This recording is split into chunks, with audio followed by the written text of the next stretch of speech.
আসসালামু আলাইকুম সবাইকে। আশা করি সবাই ভালো আছেন, সুস্থ আছেন। আল্লাহর অশেষ মেহেরবানিতে আমি ভালো আছি। আহ, আজকে যে বিষয়টা আলোচনা করব, আমাদের পারিবারিক জীবন, সামাজিক জীবন, অনেক কিছুর জন্য আমরা অনেক চাপে থাকি। আমরা আমাদের অনেক কিছুর জন্য আমরা অনেক আহ, দুঃখ দুর্দশার মাঝে থাকি।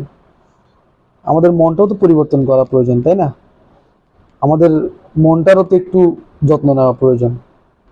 আমি ব্যক্তিগতভাবে আমার মনটাকে কিভাবে স্থির রাখি বা পরিবর্তন করি বা পরিবর্তন করার চেষ্টা করি, যেমন এ- একটা বিষয় নিয়ে বলছি আজকের, যেটা সেটা হচ্ছে টাকা পয়সা বা অর্থ।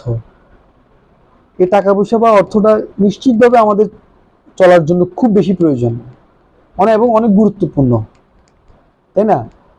তবে এটার জন্য একেবারেই মানে পাগল পারা হয়ে যেতে হবে, একেবারেই যে না আমার অর্থ উপার্জন করতেই হবে, আমার অনেক কিছু করতে হবে এমনটা নয়। আপনাকে যিনি সৃষ্টি করছেন, সর্বশক্তিমান আল্লাহ সুবহানাহু ওয়া তাআলা, আপনার জন্য যা লেখার, যা দেওয়ার আপনার জন্য উনি দিয়ে রেখেছেন। উনি তো আপনাকে ঠকাবেন না। দুনিয়ার মানুষ আপনাকে ঠকাতে পারে। আপনার কেবল অতিরিক্ত কিছু টাকা বা অতিরিক্ত কিছু সম্পদ অর্জন করার জন্য আপনি কি করছেন?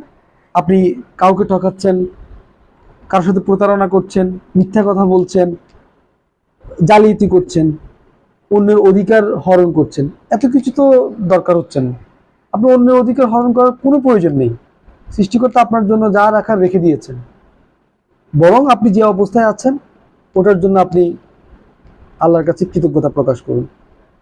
আশা করি সবার ভালো লাগবে। আসসালামু আলাইকুম, ধন্যবাদ।